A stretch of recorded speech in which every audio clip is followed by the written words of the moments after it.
Hi everyone, welcome to my review of Carol Reed's The Third Man in 1949. Here it is on Blu-ray, and it's a steelbook edition, and just wonderful steelbook that is really. And yeah, The Third Man, I've talked about this briefly in my Blu-ray collection video, I believe. So yeah, if you've seen that video, you maybe know what kind of thoughts I have on this film. But yes, this is one of the most acclaimed films of all time, of course, and Orson Welles is in this film, Joseph Cotten, of course, as well, Trevor Howard, Alida Valli as well, so it's got a massive cast. Even Bernard Lee is in the film, and in quite a small, quite an early role from him, yeah, basically one of the most acclaimed films. It's actually been named at one point the greatest British film of all time, and of course, yes, very, very famous film, and this is my third viewing of this film.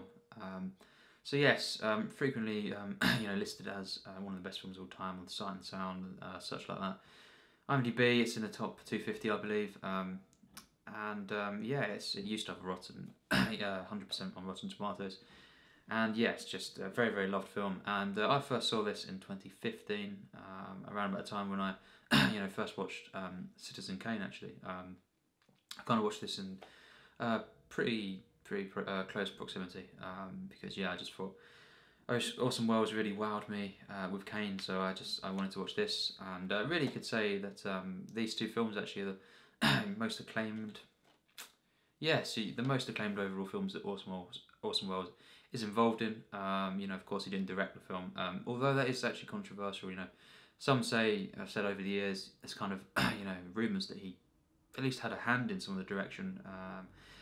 But certainly it's confirmed that he did write a lot of his own lines, and basically a lot of the most famous lines from the film are actually the ones he wrote. But Graham Greene, of course, was the main writer, of the film, and he actually wrote a novella before this to prepare, which is a really, I think, an idea that kind of really makes sense to me, to write a novella and then adapt it into the script form. I think that's the most logical way, really. I think it's always one I've always thought, of. Basically, yeah. This film, it's the Zither score as well. It's very, very famous, of course, the theme and just the music throughout. And Roger Ebert would say this is one of the top 10 films of all time at one point, I believe. And yes, I watched it, and after Citizen Kane, of course, which I absolutely love, I watched this, I think, and very, very closely. And what do I think of this film? Is it one of the best films of all time? Absolutely.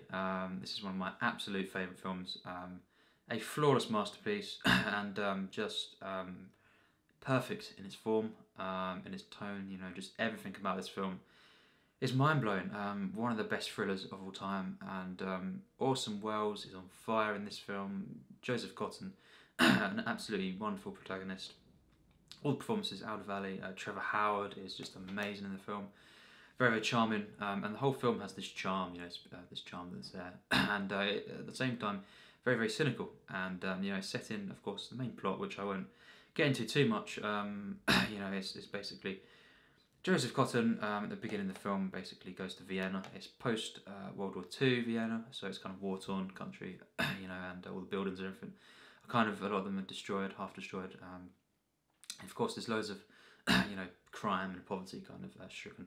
And Joseph Cotten plays Holly Martins, who's basically a pulp western writer, so that's very, very interesting. I kind of love films where it's always very interesting, when done well, and the protagonist or someone is an actual writer. It kind of just, it is really interesting, and then when they actually kind of discover things that kind of play into the kind of their stories that they tell and are known for, it's just really great, and it works perfectly here. And he basically goes to Vienna because he's told by Harry Lime, who is basically he's played by Orson Welles in the film. And yes, announcement now, of course. I'll just say it now, and I'll put it in the description. Possible spoilers, because I can't really talk about a film. Essentially, if you say Orson Welles is in the film and he's Harry Lime, some of the, of course, fact that he's not dead. So there's the spoilers, of course. I'll put a warning in the description. And yes, I suppose it's minor spoilers, because how can you watch the film and know that Orson Welles is in it, and who he plays and not expect him to be in there. He is in the film, of course. I didn't know how to announce this very well, but yeah, he's in the film, and basically though, it's believed at the beginning that he is dead, and once Joseph Cotten arrives, it's learned very, very quickly that he's dead, and Harry Lime basically invited him for a job. He offered him a job, and basically, yes, Holly Martins arrives and he's shocked, and the funeral happens and everything like that. He then basically, things aren't right, it doesn't seem right, and very, very just mysterious the way it happened, and coincidental, and just not right. So he kind of starts to investigate, and many, many different leads that he follows. One of the main ones being the character that Valli plays, and she basically she kind of forms a kind of romance with him, but she was, of course, Harry Lime's lover, and basically a very, very complex relationship. You've got this kind of triangle going on, unofficial triangle, and yes, basically, it's basically, yes, Holly Martins kind of discovering all the different clues, and seeing the different characters that are involved with Harry Lime. Of course, Anna, of course, who Valli plays, is the big character there, and she's the one that kind of adds a lot of depth to this kind of film, and the relationships as well, throughout the film, very, very complex, and it all kind of ties in. Trevor Howard, of course, is Sergeant Calloway, and he has a very big part in the role in the film, and he, of course, great, masterful in the film Brief Encounter, which the film I absolutely love, and wonderful here. I think it adds so much to the film. Just kind of the charm, the kind of the comedy that comes is a lot from him, and yeah, basically, you could say it's a bit complex on paper, but the way it's told, the plot, is very, very clear storytelling, and it's never convoluted or anything like that, and it's just one of the most engaging films I've ever seen. And when I first saw it, I was just blown away. Couldn't quite believe it. It really did. Many had said it's one of the greatest films, and I just kind of straight away I thought, yes, I agree. It's one of them films. It's just so perfect, in every way. So I've said the main plot, and of course, about 60 minutes in, or a bit after that, there is a massive reveal, of course, which I won't really get into too much, other than what a masterful reveal, one of the best in cinema, and that is just such an amazing moment. The timing, the build-up, the atmosphere, the little hints here and there, the involvement, of course, of the cat. Look out for that. The kind of foreshadowing, and just the actual reveal itself, and the camera movements and the way that the music is used is just perfect. That is just one of the best, kind of most kind of shiver-worthy moments in cinema for me. I absolutely love that moment. It's just so good. And up until this point, of course, the film was just so perfect. It draws you in straight away. I believe on this release, Carol Reed narrated, but I'm not too sure on that. There's two different versions, Joseph Cotten and Carol Reed. I think it was Carol Reed in this one, but yes, basically straight away drawn in, and edited to perfection. The way the plot unfolds in this film, it's just masterful. Storytelling. It's just as well. It's one of them thrillers that the plot is not completely taken over the characters. The characters, and the atmosphere of the city and all this kind of stuff, and the kind of emotion behind it, the values, and the kind of morals that it kind of gets into, is all in harmony perfectly with the actual plot. It's not a film that's completely completely dialogue driven. The visual storytelling, of course, is very, very prominent. And of course you've got the famous Dutch angles that are very, very prevalent in the film, and it's just perfect the way that kind of creates this uneasy atmosphere, this kind of look to the film. All the close-ups as well, of the kind of even the background characters, really early on creates like an atmosphere, an uneasy feel. Things you just kind of think, wow, it's weird. Something's not right, and it's just through the visuals alone. That is. The direction, the cinematography is absolutely perfect in this film, as well. Just the lighting, not just the angles, but the lighting is wonderful. The zooms, the push-ins, perfect. The timing is key, and it is perfect. And of course, adding to that, the actual Ziva score, it's just so perfect. It just lets the film to flow, allows the film to flow so wonderfully, and it's just epic. You know, just every time that kind of score comes on, and you've got the zooms and everything, and the different kind of plot points in the film. You know, the notes that kind of perfectly fit into the actual notes within the story. It's just perfect. It's just it just kind of gives you the chills. At least it did for me. And the characters in this film. I've actually got a film book that actually cites this. These characters, the relationships, dynamics. In the way that it kind of it's all part of this. This circle. It's all linked in, and of course you can study that and just really know how to tell a story at a masterful level. The way the characters all have a role in the story, and the way it all they all have a ripple effect. What they do in the film and all the different plot points, and it's just so genius. All the characters are so fully fleshed out. Even as well, just the background characters. There's always some sort of comedy or just sense of dread as well at times, and it's just so perfect. I think the protagonist is amazing, Joseph Cotten, an amazing actor. I'm not a fan of him in Heaven's Gate, but I'm not a fan of most people in that film, apart from Christopher Walken. But I'm not a fan of that film. But really, Shadow of a Doubt is great in that, Joseph Cotten, and Citizen Kane, of course, as well. And of course, it's great to see Joseph Cotten and Orson Welles back together again after Citizen Kane. Acting in the same film, because they're just great together. I think as well the actual characters in this film they play. Harry Lime and of course Hoddy Martins. I think that the pairing is great, and the dynamics, the kind of everything that plays off.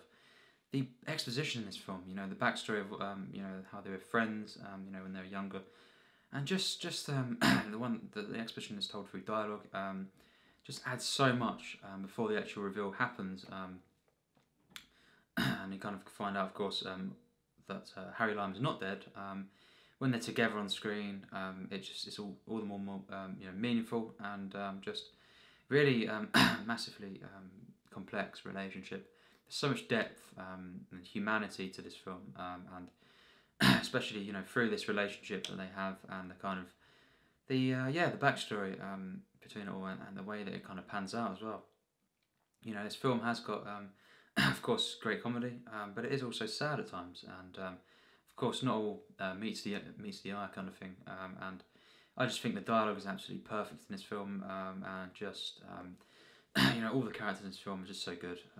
Of course, Alida Valli, very very complex character, and it's got its uplifting moments between her and of course Joseph Cotton's character, but it has got its moving moments, as well, and ones that really really touch you, and I just think the way it comes together at the end is perfect. I think of course the ending was meant to be originally there was going to be a more happy ending, and if you've seen some of my reviews, you'll know that or maybe not, I do generally prefer happy endings, but it's great when a director kind of writer goes for an ending where it is more daring, you could say, and in relation to the rest of the tone of the film, I think it is perfect, really. But yes, it is very very dark. This film, it's got its cynical moments, and just fits perfectly to kind of the locations, of course, as well, and the way it's trying to portray post World War II Vienna, and as well just the whole seediness of it is portrayed perfectly. The atmosphere, the tone, just through the visuals, of course, the angles and everything, the uneasy feel, the use of lighting, shadows is perfect. It's just so good, and of course that plays a massive hand in the actual reveal itself, and just it's just wonderful, this film. The editing, as I've said, is perfect, and it kind of just this film just gets better and better, and it's just from start to finish one of the most thrilling films I've ever seen. The chase scenes, it's just they're just perfect in this film. The Ziva score by Anton Karas, just perfect. Perfectly suits the action in this film. I couldn't think of a more perfect use of music really for that. Just the way it builds and builds, and it kind of, it's hard to explain that the zither instrument, of course, the notes, it kind of sounds almost like tension in itself, and the way that it's used within the action, the way as the the tempo of the instrument builds, so does it works in harmony with the action itself. It's just so genius, the way it builds in certain scenes. The chase scenes are all just wonderfully done, and the final sort of 10 minutes of the film, just mind blowing. Really mixed emotions there. So many emotions I felt. But really, at the end of the day, just just constantly on the edge of my seat and caring about these characters so much. And that's great thrillers. It's not. I can't just have a great thriller that has really really interesting plot. And everything, because if I don't care about the characters, and it's not got humanity in the film, and it's not one that kind of it's these characters going along with this film and unraveling the mystery behind something, then I'm not massively interested. There's never been a thriller really where it's not got good characters in the film that I love.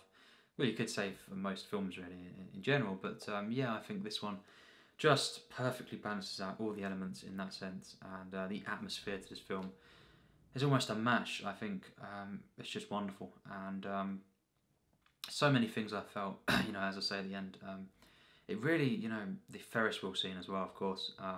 Wow, one of the best moments of cinema probably for me.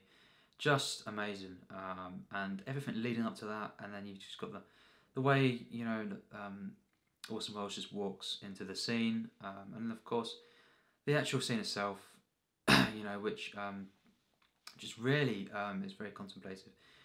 Puts so many things into perspective, and it's kind of a clash of ideals, and very shocking at times. What the approach, this Harry Lime character, what he reveals in his actual intentions, and his really is the dark nature of his personality, and as well though it's just poetic the way it's told, the way that it just shows all these people beneath, the dots as you say, and the relation to the plot. Now it does get dark, the actual plot itself. Very, very shocking actually, it involves, of course, penicillin and stuff like that, and racketeering, of course, which you soon find out, everything really. Especially once, of course, Orson Welles comes into the film, there's many, reveals there that, really, really dark and cynical. But it really is just a complex, thoroughly human film, and in the end, just an absolute masterpiece of a film. Perfect from start to finish. Could not flaw it. Will not flaw it because there's nothing to flaw. And it goes way beyond that though. This is definitely, of course, if you kind of watched this review, all of it, that I love this film to bits. Being very enthusiastic about it. So of course it gets into my 100% plus tiers. Now it goes beyond the tier 3. It actually manages to get 100% plus tier 2 easily, and actually very, very close to tier 1. This film, I think, and it's not really a comparison, but Citizen Kane, of course, got to tier 2. Now this is ever so slightly below Citizen Kane for me. I prefer Kane, but I think both are really almost on the level, and both are very, very close to tier 1. Both some of the absolute finest films of all time. It's just, this film is just, it's got its dark moments, but it's got its comedy, its wit, its charm, and the perfect balance of that. All the characters just perfectly, in terms of the way design of the actual, this circle, kind of the way it all intertwines, kind of thing.